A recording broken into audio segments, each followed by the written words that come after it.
Like Squiggle, I too had wondered why they had taken the Punishing Draw skill from the Uragaan armor set and moved it to the Barioth armor. It always seemed like a good fit to me since the Uragaan uses his massive chin to deliver punishing blows, trying to turn anything that is caught between his chin and the ground into meat pancakes. Do you like pancakes? It doesn't matter! Anyway, regardless of whether you like pancakes or not, the Punishing Draw skill was introduced in Monster Hunter Tri on the Uragaan armor. And aside from the blacksmith at Portanzia, weirdo, the smithies at Moga and Berna had crafted the Uragaan armor with the Punishing Draw skill, just like Squiggle had mentioned. It should be a staple for the Uragaan armor, right? Because just like how the Uragaan delivers punishing blows with its mighty chin, when you don the Uragaan armor, right, its power flows through you, and you can deliver punishing KO damage with that first draw with any weapon, not just hammers or hunting horns. Seemed like a good fit, right? So then, why did Capcom decide to remove the skill from the set in the New World, and then turn around and throw it on the Barioth armor? Who knows? If this channel ever gets big enough and I get a chance to interview Capcom, along with inquiring about that skill swap, I also plan to ask them about why they went with Todus instead of Sioth for the Jyruatodus and the Barioth, right? Because these are questions I have to have answers to. But we're not going to have those answers here today. What we're going to do now is talk about how I would have set the skills for the Uragaan armor set in Monster Hunter World Iceborne, and maybe make it a suggestion for future armor sets. So first, let's take a look at the Master Rank Alpha Uragaan armor set. For having 2 pieces of armor, we get the set bonus of Uragaan Ambition, which gives us guard up. Then we also get guard level 5, blast resistance level 3, part breaker level 3, iron skin level 2, 1 level of flinch free, and 1 level of offensive guard. This whole suite of skills is just wrong to me. The Uragaan doesn't block stuff or isn't particularly defensive. So let's remove guard and the set bonus of guard up. And we've seen how the Uragaan stands up to blast.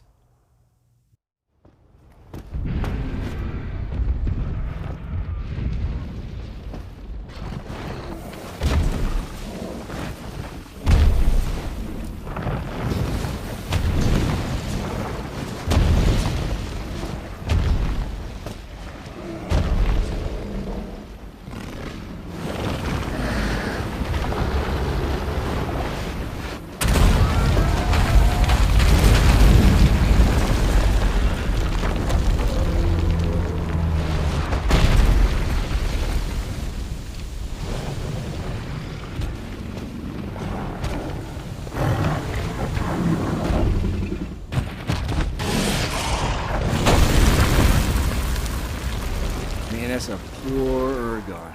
Just wasn't a match for that good old God Hand. So we're going to have to get rid of that blast resistance. So let's remove that. Now, while I could see how Part Breaker could be a match for this set, you just can't sever tails with a round chin. So let's just take that off. And I do like the Iron Skin because it's a rock monster. So we'll keep that. And we'll keep that 1 level of flinch free and bye-bye offensive guard. And now we have a clean slate to add new skills, right?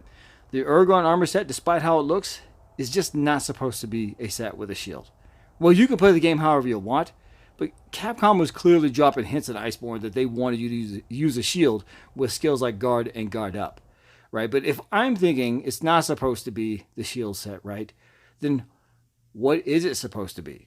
Well, first, aside from its massive chin, what else stands out about the Uragaan? It rolls around all over the place and sprinkles these stupid exploding rocks everywhere. It just feels like the Uragaan is everything everywhere all at once, right? Well, it's a rolling rock that puts more exploding rocks everywhere, and it's annoying. So how can we make an armor set so we can be just as annoying to monsters? Here's my idea. I like quirky skills like Speed Crawler that comes on the Nargacuga set. I wish they did more things like this. And so I have an idea, might have a quirky idea for the Uragaan armor set that basically is you get to roll forever. Infinite rolls with no stamina depletion. Maybe a little busted, right? So we'll make it a set bonus skill. Maybe you need 2 pieces or something, and we'll call it Uragaan Roly Poly. So that was easy, right? You like the infinite roll. I get to roll forever. Maybe it's the dual blade set. Was it the dual blade set we needed, or what we don't deserve? Because you get to roll forever. But anyway, what about the exploding rocks everywhere? Well, it has to be another set bonus skill, and this one is special to me because it's inspired by a hunter I played with in Monster Hunter Generations.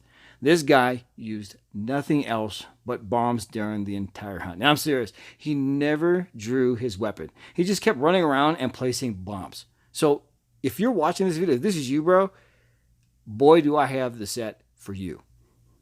This final set bonus we'll call the Euro Bomber.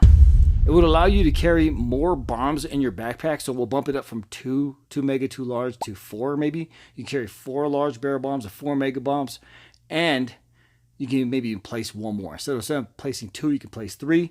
And we'll bring back an old skill from the older games called Speed Setup. The Speed Setup skill allowed you to place bombs quicker and set up traps faster, but they remedied the trap speed in World, so in this case, it would just be the bombs. And so now, with the ability to carry more bombs and place more bombs, you can roll all over the place, placing bombs everywhere, and then watch everything blow up and everything get caught in all your massive explosions. And if the monster happens to get through all of this and put its face right in front of you, then go ahead and give it one good slap with your punishing draw skill. And might I add that that was also a missed opportunity. We're going to make this a missed opportunity Monster Hunter World Series video. Is where was the punishing draw decoration? Right? Where was the punishing draw skill decoration? Capcom, where was it?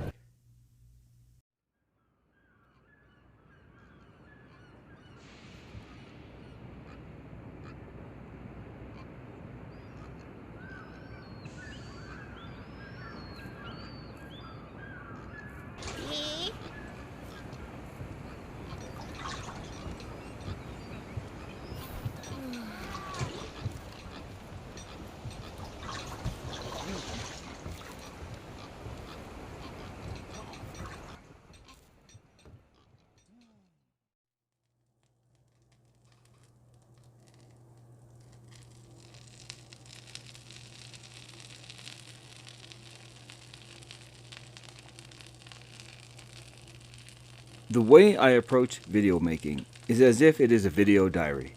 I come up with ideas, spit them out, and then edit as I go. Most of the time, there isn't an elaborate plan or research beforehand. It just comes to me on the fly. So, as I had mentioned in a previous video, during the editing process, I often discover things about myself or more about the topic I am covering. And in the case of this video, I learned more about the naming of the Piscean wyverns. Earlier in this video, I wondered, why weren't the Jyuratodus and Barioth called Jyrasioth and Barioth like their cousins, Plesioth and Lavasioth? And after I completed editing the main video, I wondered if others were curious about this as well. A quick Google search proved I wasn't the only one. And according to other hunters, there was a pretty good explanation for the naming process. One explanation comes from, and don't hate me if I butcher your name, is, I'm going to try 2 ways.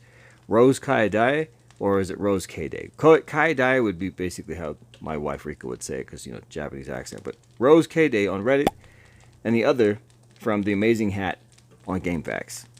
Let's see if I can attempt to summarize both of their replies. Supposedly, because of the worldwide release of Monster Hunter World, meaning the whole world got the game on the same day, normally Japan gets it first, there wasn't a need for localization teams to come up with new names, and the monsters would have the same names for all hunters across the world. Additionally, the original names for the Plesioth and Lavasioth, their names in Japan, are Ganototosu and Wodoganosu, and Jura and Bao are Jyuratodus and Barioth. These sound so much more similar, and thus would bring the Jura and the Bao in line with their older cousins' original names. And finally, the inspiration for their name is supposedly drawn from a real-life prehistoric animal called Jyruatodus, which is a genus of lungfish that existed in the Mesozoic era. It's nice to learn new things, but then sometimes it gives you more questions. And in this case, now I wondered right away, like, well, since Lavasioth was the original older Piscean wyvern returning, why didn't they just switch its name to Volganus? I don't know. This video's gone long enough. Let's just stop asking questions.